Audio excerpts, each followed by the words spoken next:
একবার ভাবুন তো, কেন হাজার হাজার মানুষ বোল বোম ধ্বনিতে রাস্তা মুখরিত করে মাইলের পর মাইল খালি পায়ে হাঁটে?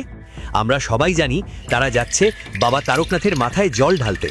কিন্তু আপনি কি জানেন এই মন্দিরের সৃষ্টির পেছনে লুকিয়ে আছে ৩০০ বছরের পুরনো এক অদ্ভুত ইতিহাস, যা শুনলে আপনি সত্যিই অবাক হয়ে যাবেন।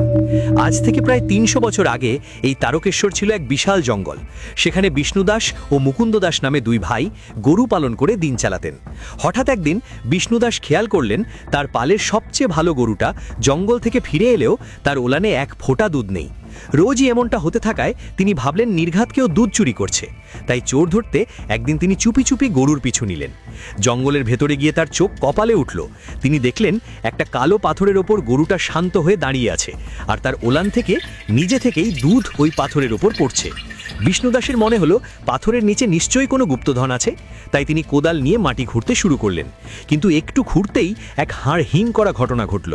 দেখলেন ওই পাথরটা থেকে মানুষের মতো তাজা লাল রক্ত ফিনকি দিয়ে বেরোচ্ছে। ভয়ে তিনি সেখানেই অজ্ঞান হয়ে পড়ে গেলেন। সেই রাতেই মহাদেব তাকে স্বপ্নে বললেন, ভয় পেও না, ওটা গুপ্তধন নয়, আমি তারকনাথ রূপে ওই পাথরের মধ্যেই আছি, ওখানেই আমার পুজো করো। ঘুম ভেঙে বিষ্ণুদাস এক হাতেই জঙ্গল পরিষ্কার করে ওই পাথরের উপর একটা ছোট্ট খড়ের চালা তৈরি করে পুজো শুরু করলেন। ১৭২৯ সালে এই অলৌকিক মাহাত্ম্যের কথা ওই অঞ্চলের রাজা ভারমাল্যের কানে পৌঁছায়।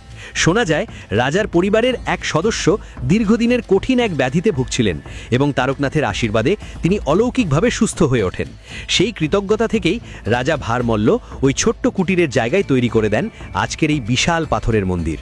আজও মন্দিরের ভেতরে গেলে দেখবেন সেই শিবলিঙ্গটি মাটির অনেকটা গভীরে আছে।